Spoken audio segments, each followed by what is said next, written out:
Road ઉપર રહે, આત્મહત્યા કરે, મતલબ ન કરવાની જિંદગી એ જીવી લે એના કરતાં બેટર છે વૃદ્ધાશ્રમની અંદર કમસે કમ જેટલા બી હમણાં સમય વધ્યા છે એ કમસે કમ શાંતિથી જીવે. બેન, તમને કોણ અહીંયા લઈને આવે?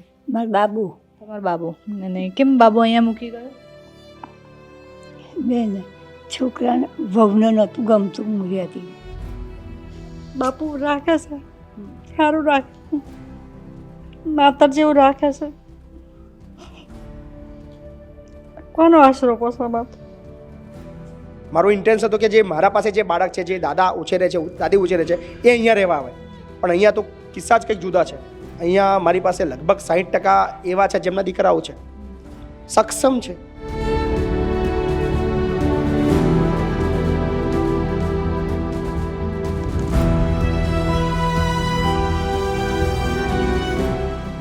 અહીંયા આવ્યા તો કમનસીબે સાંભળવા મળ્યું કે હજુ તો બહુ જ ઓછો સમય થયો છે ને છતાં પણ 100 જેટલા વૃદ્ધો અહીંયા આવી ગયા છે.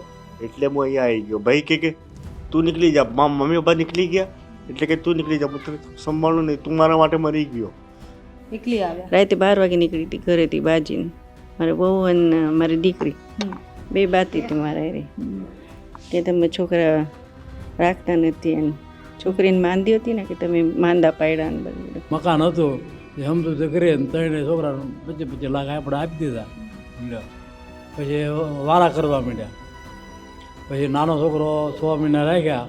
6 મહિના પછી કહેવાય તમે મોટાને ભેગા જાઓ.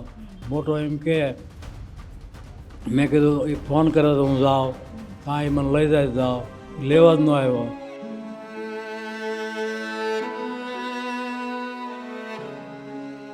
લોકો લગન બગન થઈ ગયા બધા એમના પોતાની દુનિયા થઈ ગઈ. હો અરે આપણી જોડે જ વાત છે એ વધારે ના બોલે, એમના ઘરવાળી વધારે બોલે. હે તમને ખબર ના પડે દાદા, આમ બે નો સારા મેં આમ તેમ બધું બોલે. કાઢી મૂક્યા તાર તો અહીંયા આવવું પડ્યું પહેલા. શું કરીએ? ક્યાંથી આવ્યા છો? છતે છોકરાએ જુદું રહેવાનું થાય તો શરમ જેવી જ વાત છે ને અમારે. મને એ નથી સમજાતું કે એ જે અત્યારે જે વહુ છે એને એવું લાગે છે એ સાસુ નહીં બને, એને એવું લાગે છે એ ઘરડી નહીં થાય. હું તમામ ખાલી આ પૂરતા કિસ્સા નહીં, હું તમામ એ બહેનોને અપીલ કરીશ કે તમે જ્યારે કોઈના ઘરમાં વહુ બનીને જાઓ છો તો તમે એ ગણતરી રાખજો તમે કાલે સાસુ બનવાના છો. અને બીજી કોઈ પણ શરીરની પીડા હોય તો એ સોલ્વ થઈ શકે છે, એની દવા થઈ શકે છે, પણ અહીંયા જે વાગે છે એની દવા નથી થતી.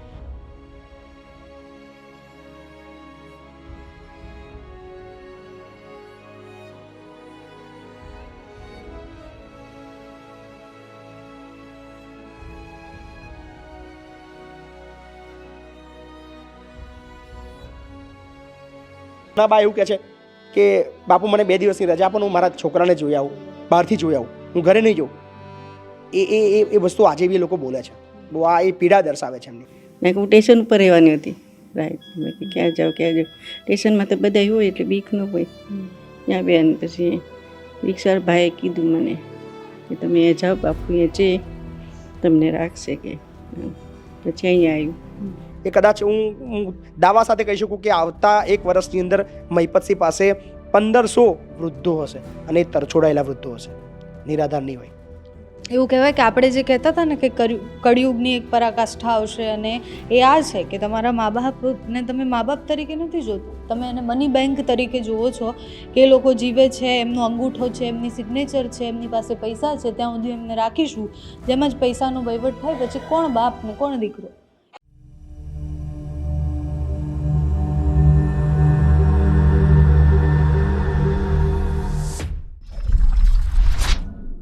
ધરતીનો છેડો ઘર, અને ઘર ત્યારે જ ઘર બને છે જેમાં વડીલના આશીર્વાદ હોય, આપણા મા બાપ ત્યાં હોય. પણ કમનસીબે અત્યારના બાળકો અને મોટા ભાગના લોકો મા બાપને સાચવી નથી શકતા. જ્યારે એક ઉંમર થઈ જાય છે, મા બાપ ચાલવાનું બંધ કરી દે છે, મા બાપની અપેક્ષાઓ વધી જાય છે, મા બાપ જ્યારે બાળક જેવું બિહેવ કરે છે ત્યારે એમના જ બાળકો એમનાથી કંટાળી જાય છે.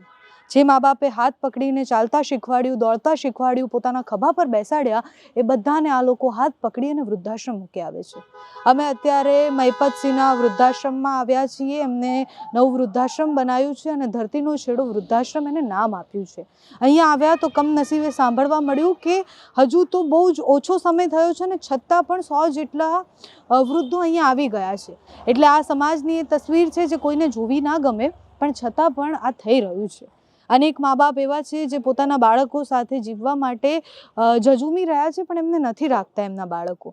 અનેક કારણો પણ હશે. માની લઈએ કે કોઈની પરિસ્થિતિ નહીં હોય, માની લઈએ કે ઘરના કંકાસ હશે, પણ જે મા બાપે તમને ચાલતા શીખવાડ્યું, જે મા બાપે તમને બોલતા શીખવાડ્યું, જે માનું નામ તમે પહેલાં લીધું, એ માને તમે વૃદ્ધાશ્રમ મૂકવા આવો ત્યારે તમને વિચાર નહીં આવતો હોય.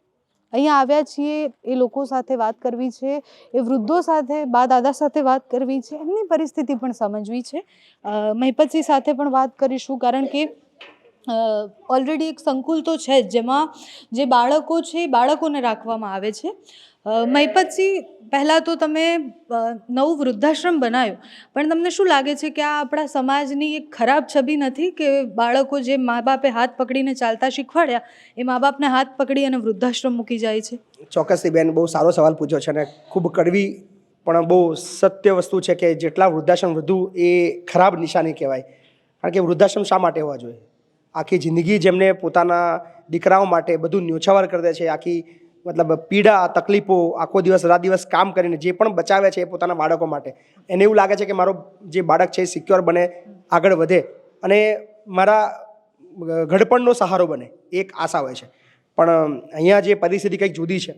સહારો તો દૂરની વસ્તુ છે, કદાચ એક બોજ બની જાય છે એવું દેખાઈ રહ્યું છે. અને બહુ બધા વૃદ્ધો, અને હું મારા લેવલથી બી પ્રયત્ન કરી રહ્યો છું એવા વિડીયોઝ બતાવીને, એમની જે પીડાઓ બતાવીને લોકો સુધી, અને સમાજની અંદર કદાચ એમની થોડી જે વાતો છે બહાર આવે તો એ લોકોને બી ખબર પડે કે આ લોકો આટલું ગંદુ કામ કરે છે.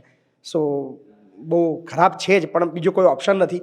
રોડ ઉપર રહે, આત્મહત્યા કરે, મતલબ ના કરવાની જિંદગી એ જીવી લે એના કરતાં બેટર છે વૃદ્ધાશ્રમની અંદર કમસે કમ જેટલા બી હમણાં સમય વધ્યા છે એ કમસે કમ શાંતિથી જીવે. બેન, કેટલા સમય પહેલાં વૃદ્ધાશ્રમની શરૂઆત કરી? સંકુલ તો ચાલે જ છે, એવા બાળકોને તો મદદ કરી જ રહ્યા છીએ, પણ એવા મા બાપ, એવા અનેક કિસ્સાઓ તમે સાંભળ્યા હશે કે જે મા બાપ ચાલી શકે, જે બધું જ જાતે કરી શકે, છતાં એમને મૂકી દે. એનું રીઝન તો, મારું રીઝન જુદું હતું વૃદ્ધાશ્રમ બનાવવાનું. રીઝન એવું હતું કે મારી પાસે ઘણા બધા મા બાપ વગરના બાળકો છે જેને દાદા દાદી રાખતા હતા. કોઈ દાદા એકલા હતા, કોઈ દાદી એકલા હતા.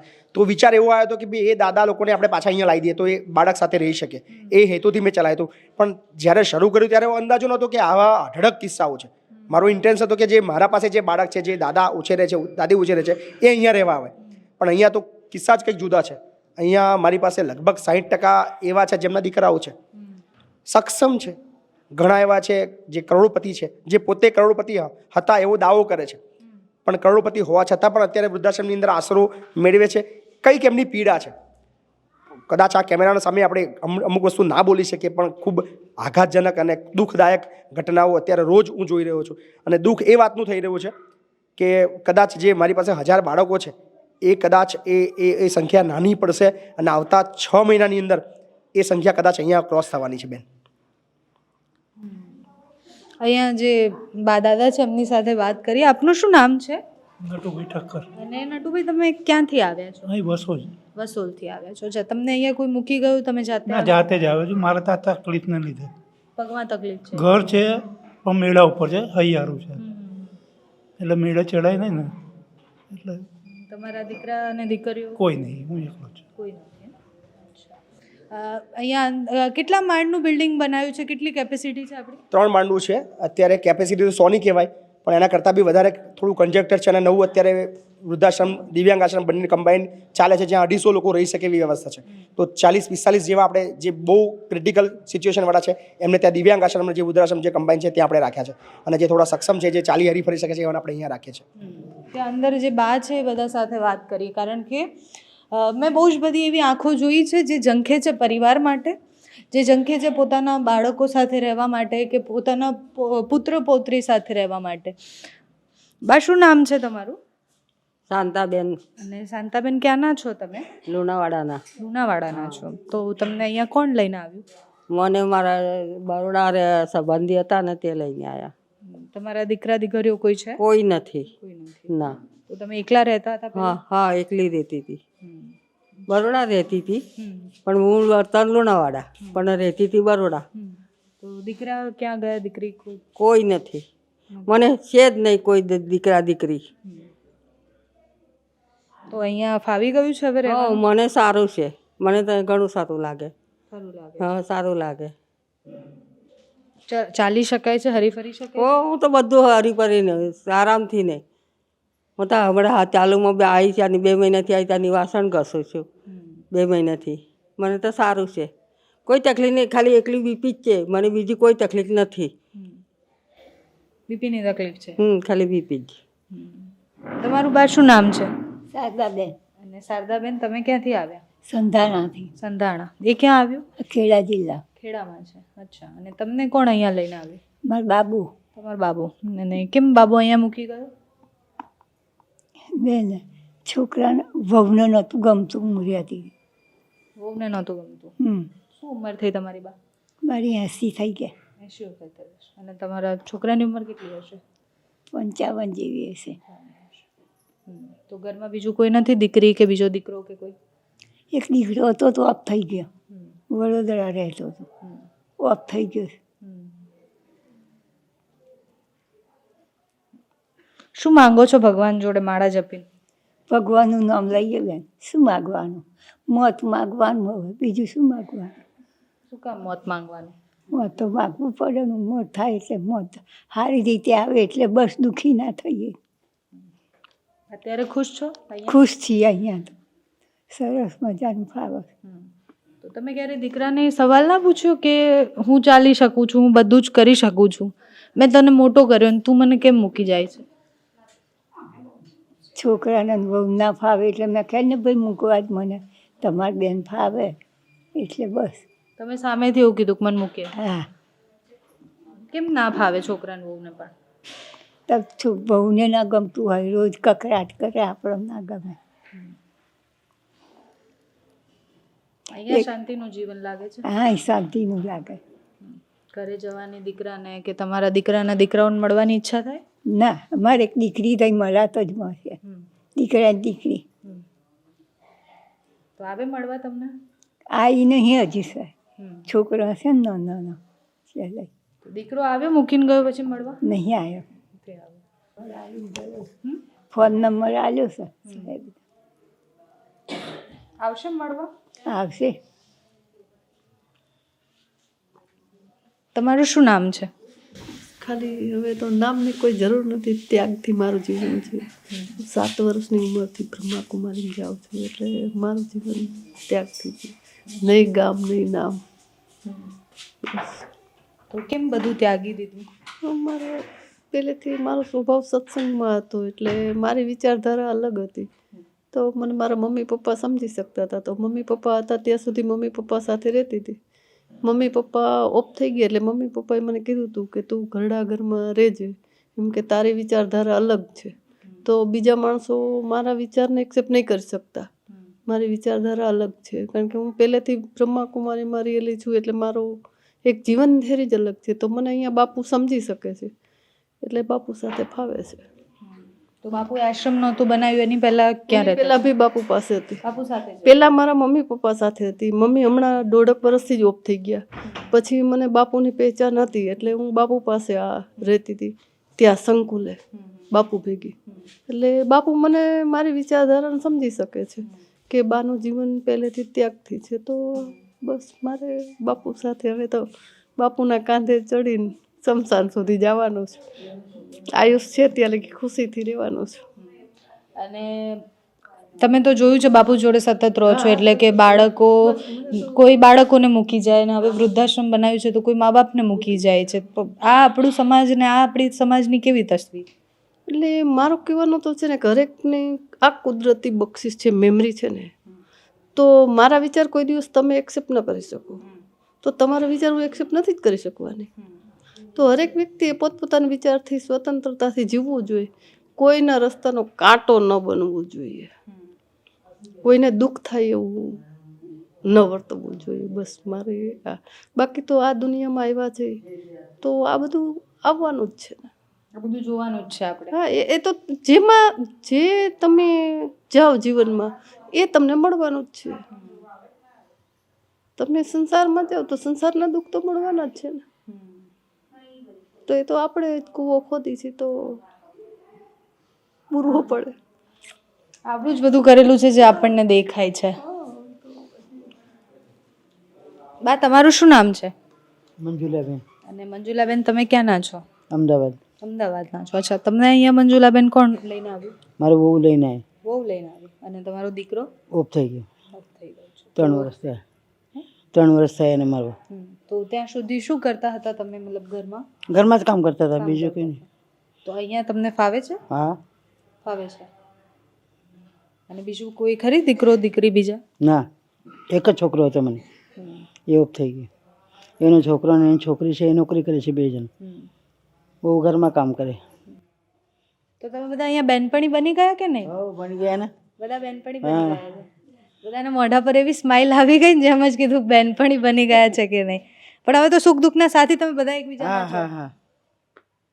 બા બહુ હસી રહ્યા છે. બા બહુ હસમુખ છે. શું નામ છે તમારું? અહીંયા કેટલા શારદાબેન છે કે બધાને શારદાબેન નામ આપ્યું છે? સાચું કહો, બધા શારદાબેન જ છે ને? હા, બધાને શારદાબેન નામ આપી દીધું છે. હા, તમે ક્યાંના છો? તડકા. ધોળકાના છો. અને તમે અહીંયા કેવી રીતના આવ્યા? કોણ લઈને આવ્યું? ઘરેથી ઓફ થઈ ગયા ને એટલે દીકરી અને સાસરે અત્યારે પછી આવતા રહે. એક જ દીકરી હતી તમારી?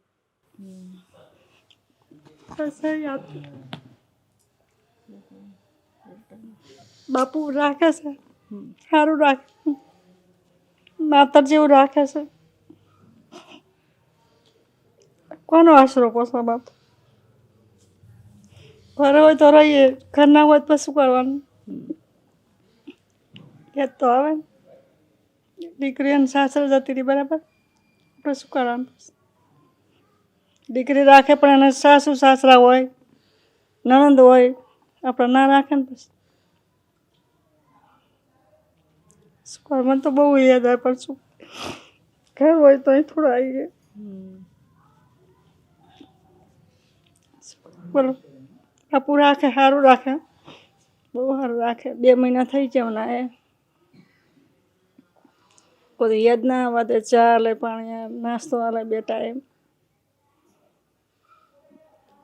ખાવા પીવા બહુ વ્યવસ્થિત. હાથ આપણે ઘરે નહીં બનાવે એવું બનાવે, વ્યવસ્થિત બનાવે. એકલા રહેતા હતા તો શું કરતા હતા? કામ કરતા હતા? ખેતી કરતા હતા. ખેતી કરતા હતા. ખેતીવાડી પહેલાંથી જ ખેતીવાડી. તમારા જેવા હતા, ખેતી કરતા હતા, પટેલ હતા. પછી દીકરી એમના સાસરે જતી રહી? આ દીકરી તો પાણી એટલે એમના સાસરે જતી રહી. તો બીજું કોઈ નહીં પરિવારમાં? ના, કોઈ નહીં. દેરાણા જેઠાણું તો થોડો કહી તો એમનો પરિવાર હોય ને બધા. બસ હું આવતી રહી, મારા દીકરા મૂકવા આવી, બસ હું આવતી રહી. એ સારું ફાવે છે, થઈ જાય કે બાપુ કશું કામ નહીં કરાવતા. કે બાપુ સારું રાખે. બાપુ કે તમારે નહીં કામ કરવું, અમે સબ બધા એમને બધું કામ કરનારા છે, બધા ચિંતા નહીં અમારે કે કશું. શું અપેક્ષા છે જાતી જિંદગીએ? હા, એ શાંતિ. શાંતિ છે ને? શાંતિ, સારું છે, ચિંતા નહીં. કંઈ ઘર કરતાં સારું છે, મજૂરી કરીને ખાતા તેના કરતાં સારું છે. કોણ બેનપણી બન્યા તમારા અહીંયા? હા, બધા બેનપણી જ છે. હું તો બધા જોડે સારું રાખું છું. અમારે તો બધા બેનપણી જ છે. આપણે કોઈ જોડે શું લે દુશ્મની કરવાની? આપણે પાક્કા બેનપણી કોણ છે? હે, પાક્કા બેન? હા, પાક્કા બેનપણી બધા જોડે. આપણે બધા હળી મળી રહેવા. હવે આ તો ભગવાને ભેગા કર્યા છે. ભેગા કર્યા. હવે આ ચિયા ગામના, આ ચિયા ગામના, આ ચિયા ગામના. આપણે કુદરત કરે, કોઈ ના કરે. આપણને શું ખબર? અમે ખેતી કરતા હતા, આ ઘેરથી ઓફ થઈ ગયા, પછી અહીં આવતા રહે. શું થયું એમ? કુદરતને કરે, કુદરતના હાથમાં છે આશ્રમ. તમારું શું નામ છે?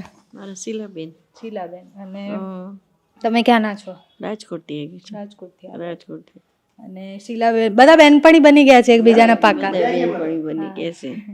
તમને કોણ મૂકી ગયું છે અહીંયા? હું એકલી આવી. એકલી આવ્યા? રાતે 12 વાગે નીકળી હતી ઘરેથી બાજીને. મારે બહુ અને મારી દીકરી 2 બાતી હતી મારા રે. તે તમે છોકરા રાખતા નથી એને છોકરીને માંદી હતી ને કે તમે માંદા પાડ્યા ને બધું બધું બોલતી તમારી હતી. વહુએ એવું કીધું તમને? હા, દીકરી ને વહુ બે. દીકરાને વહુએ? હા, દીકરો શું કરે છે તમારો? દીકરો આમ બોલું કેટરસમાં ને એમાં બધું કામ કરે. કેટલી ઉંમર હશે દીકરાની? દીકરાની ઉંમર કે 35 ઉપર છે. 40 ગઈ છે. તો આવ્યા ખરી તમને મળવા માટે? કોઈ નથી આવતું, કોઈ આવતું નથી. રાતે એકલી નીકળી હતી 12 વાગે, હાલીને સ્ટેશને પહોંચી હતી. રિક્ષાવાળા ભાઈ હતો ને એને કીધું કે તમે અહીંયા જાઓ, આ બાપુનું નામ દીધું મને કે આ તમે રાખી લઈ શકે.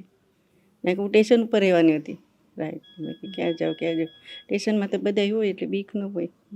ત્યાં બેન પછી રિક્ષાવાળા ભાઈએ કીધું મને કે તમે અહીંયા જાઓ, બાપુ અહીંયા છે તમને રાખશે કે. પછી અહીંયા આવ્યું. આ ગામ તો મેં કોઈ દી કરાયું કે નહીં કે તમે ક્યાં છો, શું કરો છો? ફોન આવ્યો હતો મને કે મમ્મી આવો તમે મકાન લઈ દે. મેં કે હવે હું કંટાળી ગઈ, આવું મારે નથી બધું સાંભળવું. મેં કીધું મારા રીતે રહીશ હવે. મેં જ્યારે તમે બોલો બાદ મને હવે સન્નત થતું. મેં કીધું એટલે મને સારું છે, ઘર જેવું છે બધું. એ મને ફોન ન કરતો કોઈ દાડ. એમ કર્યું એ પછી ફોન ન આવ્યો કોઈનો. યાદ આવે દીકરાની યાદ આવે? યાદ તો હવે બહુ કરશે. હવે દીકરો આપણો ન હોય તો શું કરે?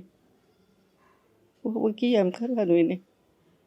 એટલે હવે આવીને રહું છું, જો ઘર જેવું છે, એ બધું સારું છે. આજે મને ક્યાંય ને મારા ઘરમાં એનું મને આવે છે, બધા મને સંભળાવે જેવું તેવું. એટલું કંટાળી નીકળી 12 વાગે નીકળી ગઈ એકલી. સંભળાવે કેમ ઘરમાં બધા? એમ કે આપણે ગમે એટલું કામ કરે ને તો એમ આપણે મૂળ બગાડે, આપણે હરખું બોલે નહીં, કંઈ નહીં. આમ તો દીકરીના ઘરે હતી, મારા બહુના ઘરે નહોતી મારી દીકરી.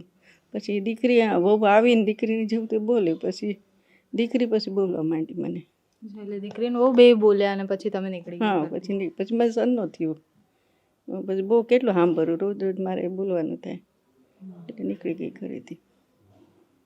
સ્ટેશને હાલીને આવી, મારે પૈસા કંઈ હોતા નહીં. પછી રિક્ષાવાળો ભાઈ હતો ને એને પૈસા દીધા મને બિચારે. આટલી બાગ તો 500 રૂપિયા રાખો તમે, પહોંચી જાજો કે. એટલે બાપનું સરનામું દીધું મને, એ આવી. પછી આ સવાલ છે ને બહુ બધી વાર થાય છે કે જ્યારે દીકરો પરણીને જાય અને એના પછી પત્ની આવે ઘરમાં અને એના પછી ઘરનું બહુ બધું બદલાઈ જતું હોય છે. અને મેં 2-3 લોકો પાસેથી એ જ સાંભળ્યું, મોટાભાગના કિસ્સા એ જ છે. હા, કે એમની વહુએ કાઢી મૂક્યા હોય કે મૂકીને આવ્યા એ અહીંયા લેડીઝ જેટલા બી છે, મને એ નથી સમજાતું કે એ જે અત્યારે જે વહુ છે એને એવું લાગે છે એ સાસુ નહીં બને, એને એવું લાગે છે એ ઘરડી નહીં થાય. હું તમામ ખાલી આ પૂરતા કિસ્સા નહીં, હું તમામ એ બહેનોને અપીલ કરીશ કે તમે જ્યારે કોઈના ઘરમાં વહુ બનીને જાઓ છો તો તમે એ ગણતરી રાખજો તમે કાલે સાસુ બનવાના છો. પણ એમના પણ મમ્મી તો છે જ ને, એ એમને કદાચ એના પરથી બી શીખવું જોઈએ કે કદાચ મારી મમ્મીની પરિસ્થિતિ આ હોઈ શકે તો શું થાય. અને આ એક બહુ મોટો મેસેજ આપના માધ્યમથી બી આપવા માગું છું કે કદાચ આજે જે પીડા આ લોકો સહન કરી રહ્યા છે એ કદાચ કાલે તમારે ના કરવી પડે. પણ એ વહુ જ કેમ? એ દીકરા બી તો ખરી કે જેને વિચાર નથી આવતો પોતાની માનો. વહુ તો હમણાં આવી છે, દીકરાને તો મોટો કર્યો છે માએ, બધું જ વિચાર. આની અંદર પણ એક ટિપ્પણી ચોક્કસ કરીશ કે એ દીકરાની પરિસ્થિતિ એ એના કરતાં બી એના મા કરતાં બી વધારે ગંભીર છે. ઘણા કેસીસની અંદર દીકરા ઈચ્છે છે કે એની મમ્મી સાથે રહે, પણ ત્યાં ઓપ્શન એની વાઈફ એવું આપે છે કે યા તો તમારા મમ્મી સાથે રહે કાં તો હું રહું. ત્યાં દીકરાને ના છૂટકે આ ઓપ્શન પસંદ કરવો પડે છે. બહુ અઘરું છે અને આ સમાજે જેટલું જલ્દી કદાચ સમજે એ સમજવું પડશે. નહીંતર આ મેં જેમ કીધું એમ કે 1000 જે સંખ્યા જે બાળકો છે ને એ કદાચ હું દાવા સાથે કહી શકું કે આવતા 1 વર્ષની અંદર મહિપતસિંહ પાસે 1500 વૃદ્ધો હશે અને એ તરછોડાયેલા વૃદ્ધો હશે, નિરાધાર નહીં હોય. એટલે આપણે ઘરની કલ્પના કરીએ તો આપણે શું કલ્પના કરીએ કે આપણા મા બાપનો આશીર્વાદ છે, આપણા મા બાપનો હાથ છે ઉપર, તો એ ઘર છે, પણ એ ઘર કેવી રીતના એમના વગર રહી શકે? એમને હવે એ જે ઘરડા લોકો છે એ બોજ લાગે છે. બધા જ્યારે બી હું આવું છું એમની સાથે હું વધારે વાત તો નથી કરતો, પણ 1 મિનિટ એમને જરૂર ચોક્કસથી પૂછું છું કે શું, તો એવું કહે છે કે એ ઘરની અંદર હવે મારી કોઈ જગ્યા નથી. એક કોમન સવાલ બધાનો એ જવાબ હતો કે એ ઘરની અંદર હવે મારું કોઈ અસ્તિત્વ નથી, હું રહું કે ના રહું કોઈ ફરક નથી પડતો, હું કયા ખૂણામાં બેઠી છું એ ફરક નથી પડતો, મેં ખાધું કે ના ખાધું એક મહિનાથી મને પૂછવામાં નથી આવતું. તો આ એ દર્શાવી રહ્યું છે કે એ પોતાની જિંદગીની અંદર બધા બિઝી છે અને મા બાપ ક્યાં છે એ કદાચ કોઈને ખબર નથી. એ બી ક્યારેક મા બાપ તો બનશે જ ને, 100%. મતલબ એ તો ચક્ર છે અને હું જીવનનું. તો કહું છું કે જે આ પીડા છે ભગવાન એ પીડા એમને ના આપતો, નહીંતર એ લોકો સહન નહીં કરી શકે. આ બહુ કઠણ કાળજાના છે. આ લાસ્ટ પેઢી છે, આપણી જનરેશનની આ લાસ્ટ પેઢી છે જે સહન કરવાની આટલી તાકાત છે. બાકી હવેની પેઢી એ કદાચ સહન નહીં કરી શકે. એટલે જ્યારે ચામડી લથડી જાય અને મગજ બાળક જેવું થઈ જાય ને ત્યારે એ બોજ લાગવા માંડે છે. તમારું શું નામ છે બા? સોમીબેન સોમીબેન. હા. અને સોમીબેન ક્યાંથી આવ્યા છો? લુણાવાડા લુણાવાડાથી. અચ્છા, તો અમને બી લુણાવાડાથી આવ્યા છો. અને કોણ મૂકી ગયું તમને સોમીબેન? બેન આપણા દવાખાના બેન હા એ સાહેબ ને બેન મિલી ગયેલા. તમારા દીકરા દીકરી ક્યાં નથી મારતો દીકરા, નથી? મારે કોઈ નથી બેન. પહેલા ક્યાં રહેતા હતા? ત્યાં એકલા રહેતા હતા? કોટીસમાં રહેતી હું. હા. એટલે બહુ જ બધા લોકો એવા છે કે જેમની પાસે ખરેખર આશરો નથી ને બહુ જ બધા લોકો આવા વૃદ્ધાશ્રમનો ઉપયોગ કરે છે. મેં પછી જ્યારે બહુ જ બધા લોકો એવું સમજે છે કે શું ફરક પડે છે, કોક તો સાચવી લેશે ને એમ, પણ એ કોક સાચવી લેશે એના માટે નથી. અમે તો કિસ્મતવાળા છીએ કે આટલી અમને જવાબદારી મળી છે કે આ લોકોની સેવા કરવાનો મોકો મળ્યો છે. પણ આ સેવા તમે ગુમાવી રહ્યા છો. આ યાદ રાખજો, જ્યારે આ લોકો નહીં હોય ને તમારા જીવનની અંદર ત્યારે તમને ખબર પડશે.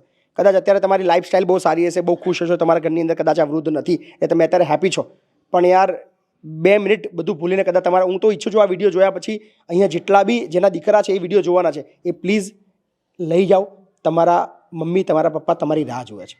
કારણ કે પડેલા એક એક આંસુ તમને બિલકુલ અહીંયા ખુશ છે. હું કહું, હું અહીંયા તમે જે જમાડો છો, તમે જે રાખો છો એના કરતાં બેટર સુવિધા છે, પણ એ બધું એમના માટે પૂરતું નથી. એમના માટે પૂરતું આજે બી ઘણા બા એવું કહે છે કે બાપુ મને 2 દિવસની રજા આપો, હું મારા છોકરાને જોઈ આવું, બહારથી જોઈ આવું, હું ઘરે નહીં જાઉં. એ વસ્તુ આજે બી લોકો બોલે છે.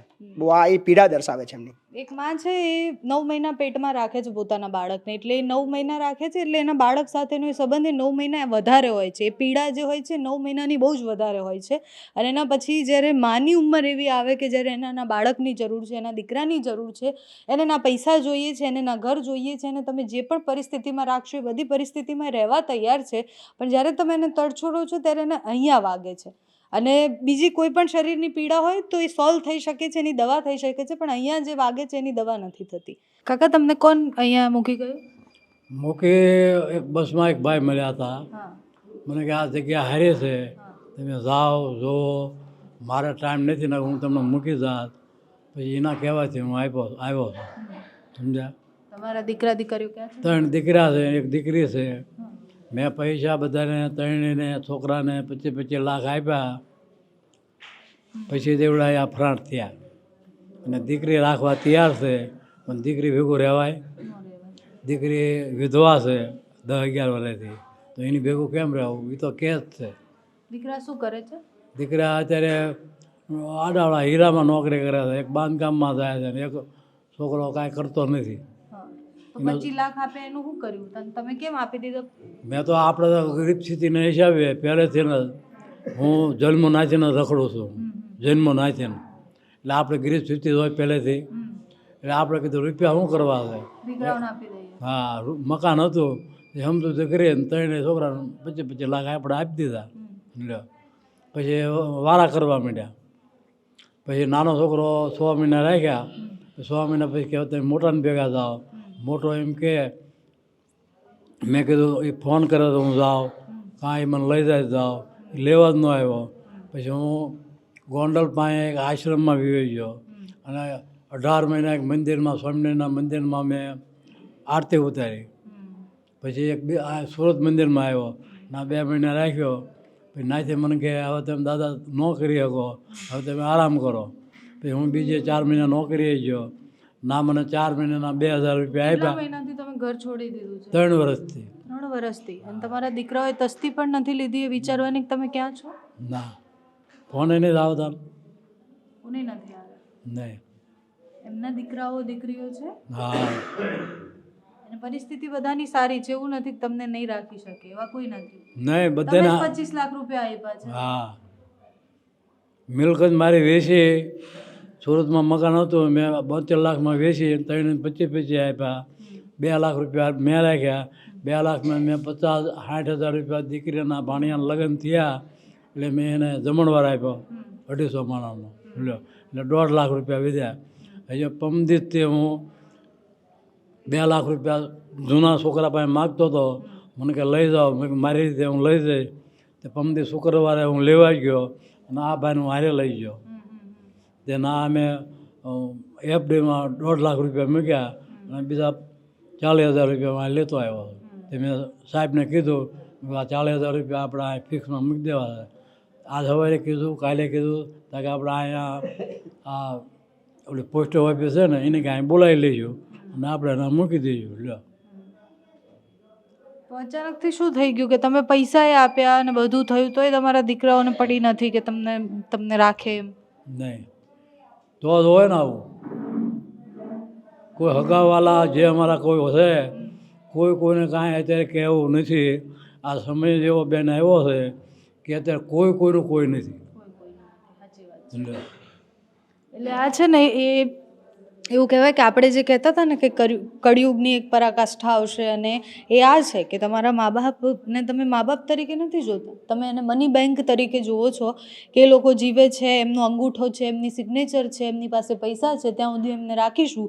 જેમ જ પૈસાનો વહીવટ થાય પછી કોણ બાપ ને કોણ દીકરો એવી પરિસ્થિતિ બી થાય છે. અને એ કળિયુગની વાસ્તવિકતા છે. એ આ એક કિસ્સો નથી, આવા અનેક કિસ્સા છે. મેં સાહેબને કીધું હું બધું પ્રૂફ કરી દઉં. ફોન માગો ફોનમાં ગમે રીતે મારી પાસે સાક્ષી છે. મકાન વેચ્યું હવે તમને રાખે તો તમારે જવું છે અહીંયા? ના, હવે નથી જવું. હવે આપણે વિશ્વાસ જ નહીં કોઈને ઉપર. ઠામ કોઈ નવા પૈસાનો વિશ્વાસ નથી અને બૈરા આપણે ઠામ કોઈ નથી. લ્યો આ હોવાતની એક વાત.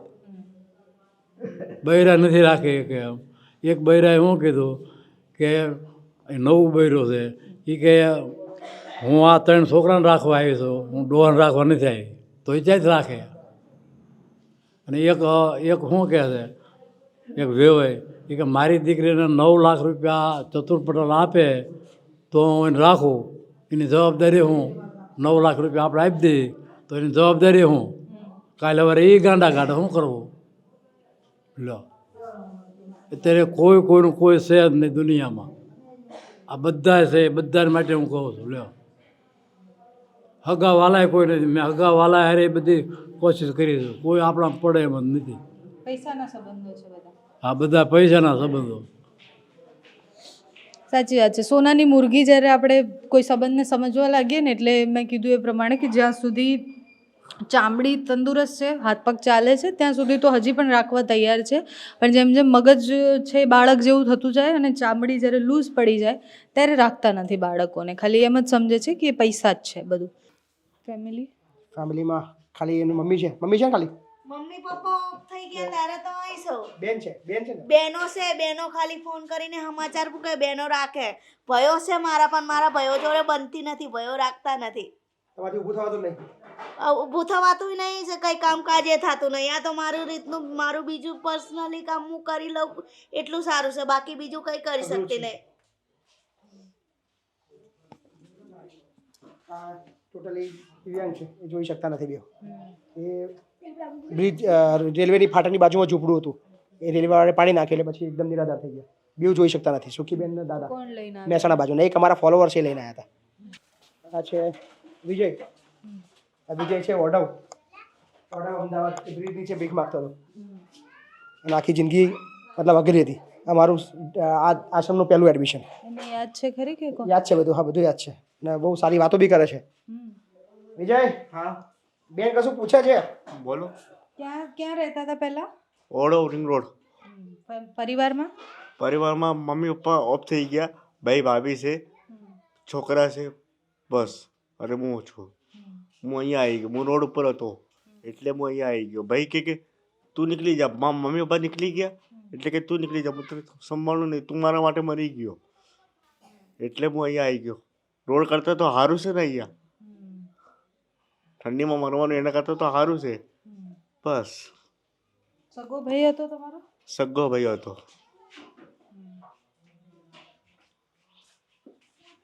આ મહેસાણાના છે. 50% શરીર આખું પેરાલિસિસ છે. આ સાઈડ ટોટલ આવું છે. પેલા જરાક બહુ બુલ રાખો ચાલો. ટોટલી બેડ ઉપર છે. ટોટલી બેડ શું મારી બુલ આખું બોલી જો સાહેબ વાંધો નહીં ને. મારી બુલ્લા હાથ મારી જન્મતા 15, 11, 17 વર્ષ થયા હવે 52 વર્ષે પછી આ 5 વર્ષથી હું ખાટલા કરું છું એ સંસ્થામાં આ મહિનોથી બનાવે છે 5 તારીખે આજે ઘણો મહિનો થઈ ગયો ટોટલી કેવી રીતના થયું પેરાલિસિસ? મારી ભૂલા હાથે ચાલુ નોકરી બાજુ ભરે ઘરે નહીં મળે નોકરી કરતો પડી ગયો તે પેરાલિસિસ પૂરો થઈ ગયો 5 વર્ષથી. અને પરિવારમાં કોણ છે? પરિવારમાં 5 વર્ષ ઘેર બેબી 2 મહિનાથી પહેલાં સાસરા જઈ એને બાબો આપણે બોમ્બે નોકરી કરે છે ને મમ્મી અને અમારા જિલ્લામાં છે ને મા બાપ નહીં એ 2 જણ રહી છે એના બધે બંને.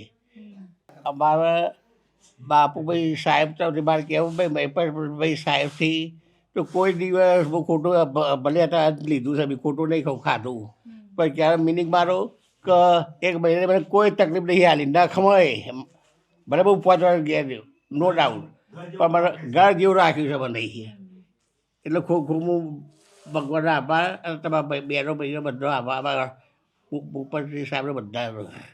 જય માતાજી.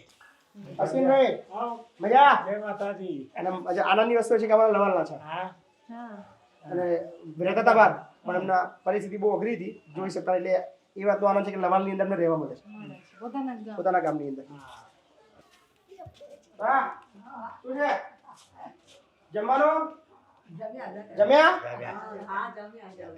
આ વૃદ્ધો એવી પરિસ્થિતિ કે ખૂબ અઘરી પરિસ્થિતિ વાળા છે. સીતારામ. બા બી એકદમ હેન્ડીકેપ જેવા છે બહુ અઘરું છે.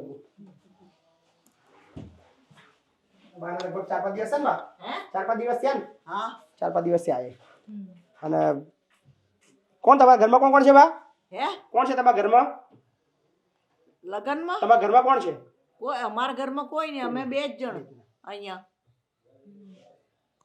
બહુ ને તો બધા એમના ઘેર કાઢી મૂક્યા તાર તો અહીંયા આવવું પડ્યું પહેલા શું કરીએ.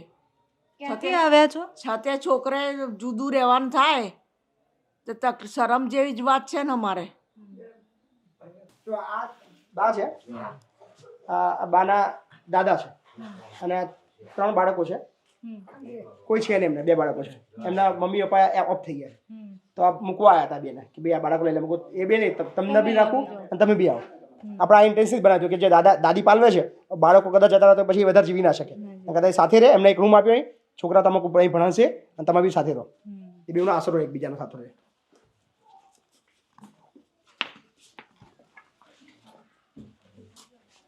જય શ્રી કૃષ્ણ. શાહ સાહેબ મજામાં? પન્નાલાલ શાહ. બાપ કા નામ પૂરા નામ શાહ ચંદ્રકાંત. કેવું લાગે છે? ગમ્યું આજે? જમ્યા?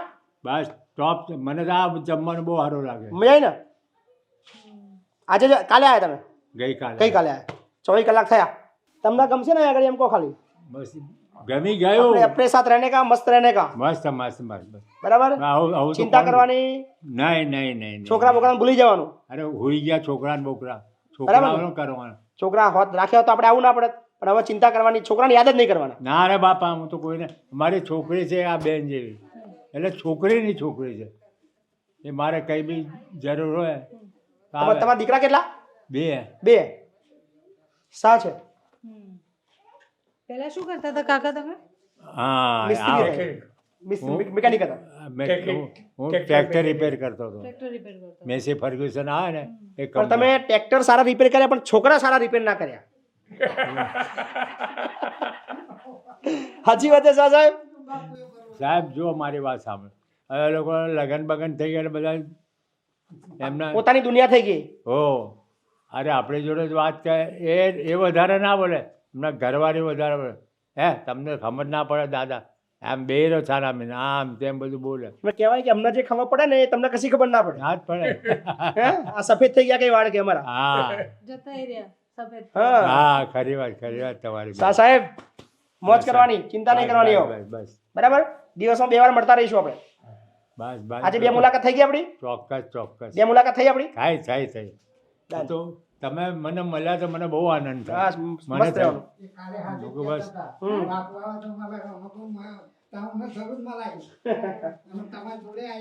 દાદા એટલું બધું કોણ બોલે તમારા જેવા છે સાહેબ. આપણા ગયા જન્મને મેં કહ્યું ને બાકી હશે કંઈક. એવું છે? હા ગયા જન્મનું આપણું કંઈક બાકી રહી ગયું છે. જય શ્રી કૃષ્ણ.